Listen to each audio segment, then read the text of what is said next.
I'm delighted to be joined today by Peter Garside from EE. I've worked with Peter for a number of years, and Fonix has been in partnership with EE for well over 10 years.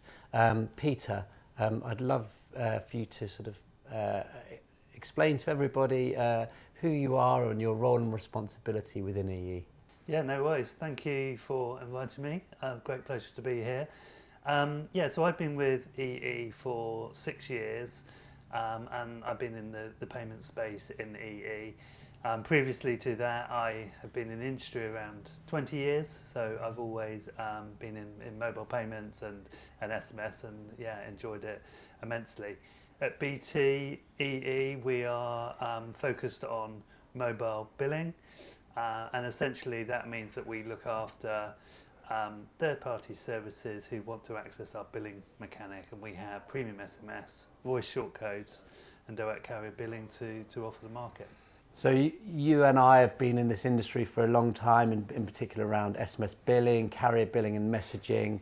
We would love to get your take as somebody who is responsible for this within EE, which is obviously one of the largest mobile carriers in the UK.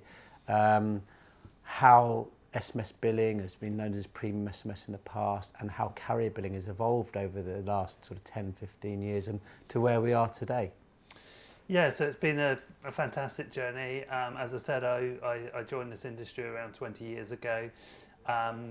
Back then there were small, relatively innovative companies who got involved in SMS. That has grown, that has across many segments now, and there's many large brands obviously involved in carrier billing. I think that it's important in the evolution just to kind of take a step back and have a look at where we've come from, because with any kind of new billing mechanic, it starts with the innovation stage, and now we're kind of going into the mass adoption phase, I guess, if you could say. People do know about SMS as a billing mechanic because they use it on a daily basis. They may not know it as SMS billing, but they know that they are purchasing content, or they're receiving services for SMS, which at the end of the day is going on their mobile phone bill, and they're enjoying the experience. So it's gone from maybe small innovative companies to large multinational companies. Yeah, we often talk about the fact that I think if you went down a high street and asked people if they've ever interacted and texted and charged stuff to their mobile phone bill, they'll say no, they haven't. And then I would say to them, did you watch Children in Need last year? And they would say, yeah, I watched that. I said, oh, did you donate? Yeah, I donated. And they say, well, how did you donate? They said, oh, I texted in. And so actually I think there is becoming a sort of decoupling of the consumer, where it's an incredibly convenient and easy thing to do, but which I think is important. They use it as second nature, because it's a great product, and therefore they like doing it without feeling it's intrusive into what they're doing. Yeah, so some of the biggest companies in the world use direct carrier billing. For example, Microsoft, Sony. You've got the app stores, so you've got Google Play, you've got Apple App Store. They're utilising it. So millions of people on the EE network are utilising this mechanic and enjoying it, and getting a lot of value out of it. So there still are innovative companies out there using it, but it has gone now to the phase where the biggest players in the world are using it. And I think that's really fascinating, because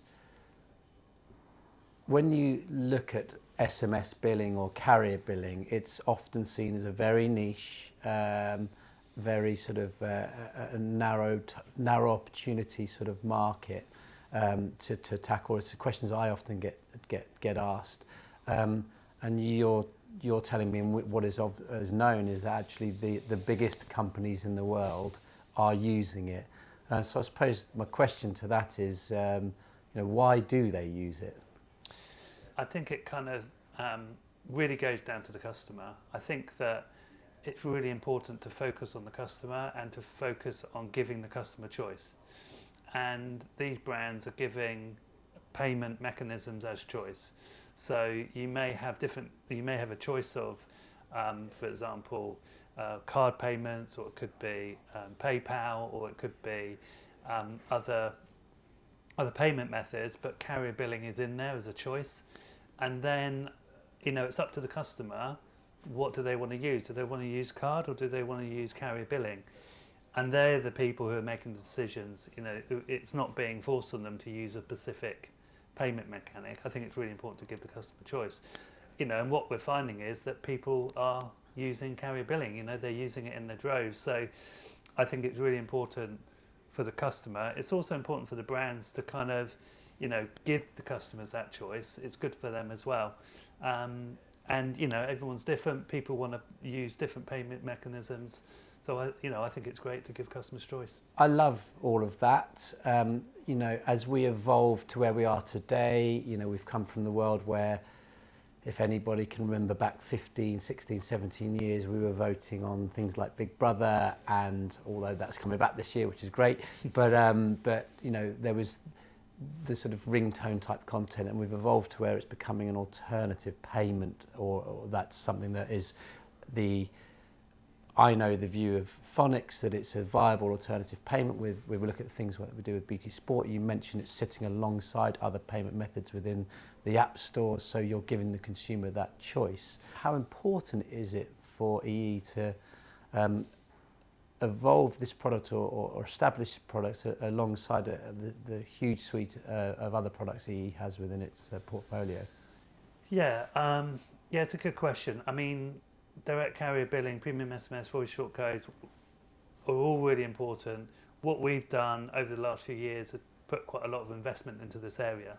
So in terms of infrastructure for SMS infrastructure, we've invested in there. So actually the hardware and software that we've invested, also for direct carrier billing, we've invested in that infrastructure. We want to make sure that our products are robust, they're future-proof. You've got the correct capacity. So that's the technology side. We've invested in that, which is great. But we've also invested in people, in training. Obviously, customer care is really, really important to us. So we invest and we train our customer care agents in terms of understanding carrier billing, and make sure that customers, if they ring up about carrier billing, that they understand and they're able to help those customers, which is great. So for us, it's really, really important. It does give customers choice, which is great, which is what we want. And we've seen a growth in, as I said earlier, in some of the biggest companies in the world actually using this product, which is great. So yeah, we've invested. We're ready for the future. We're ready for the next growth phase. Fantastic, because that sort of leads me on to why do we think today, with the biggest brands in the world using it, and you've got obviously businesses in the UK and throughout the world that have used this for a number of years.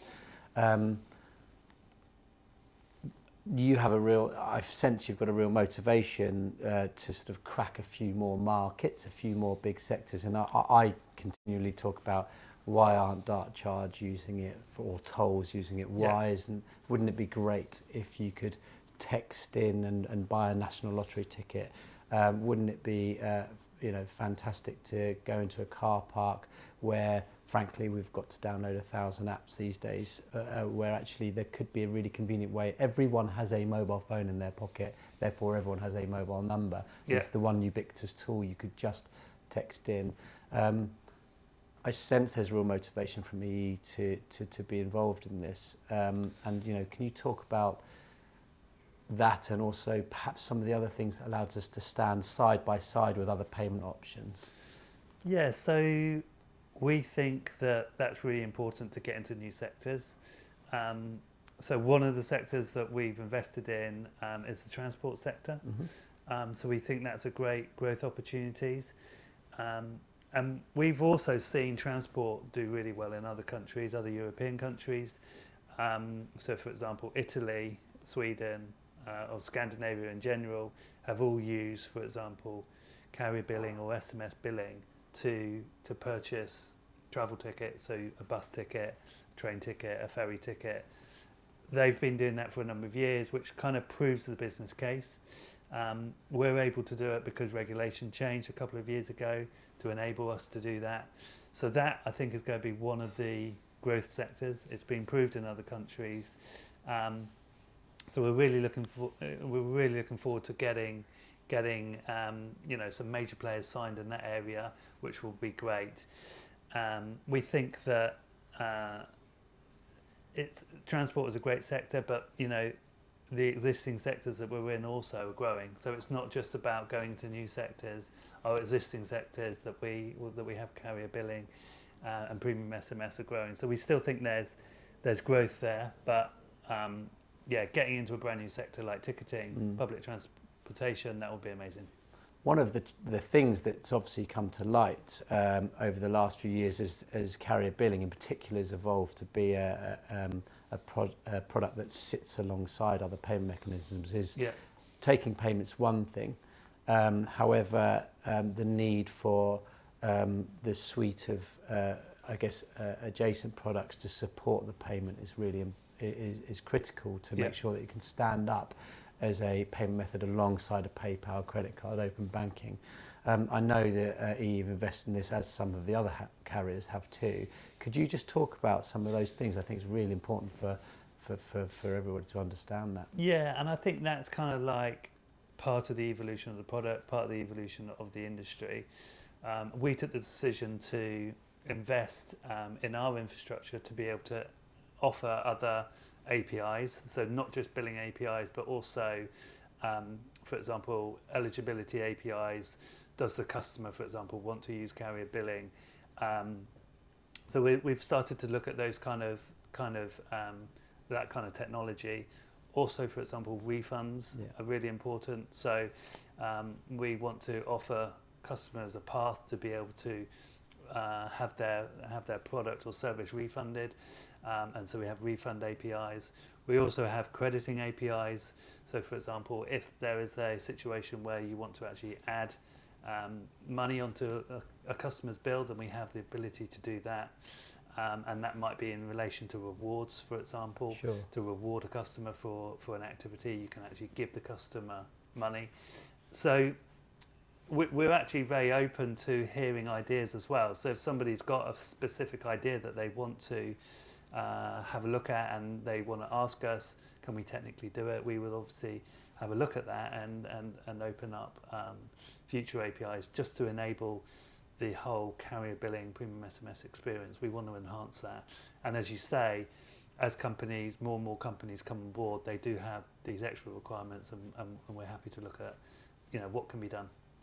So having worked with EE for, as mentioned earlier, actually worked with EE for well over 10 years. One thing that is clear to me is, it's a big network. It's reported you have over 26 million subscribers today, and as I look forward, you have an ability to contact a vast number of the UK population within your customer base, which is fantastic. It sounds like there's a clear motivation and support within EE to get involved, and I'm certainly sensing as a partner of EE's that there's flexibility everywhere in terms of coming with us, talking to merchants, talking about how deal structures need to be, what products need to be fitted in, and what access you can give to your customer base around that. I'd love to just sort of really finish off by just understanding from, in your own words, really how you feel about that.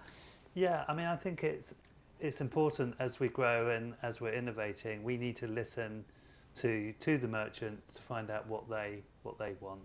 We need to understand, their business, and also understand the other payment methods that they're kind of used to, and there may be features or functionality that they get from those other payment methods that we have to adapt to. So that's something that we want to do, and that's something that we're listening to see if we can make any changes that are required. But it kind of all comes down to the customer at the end of the day. So what does the customer want?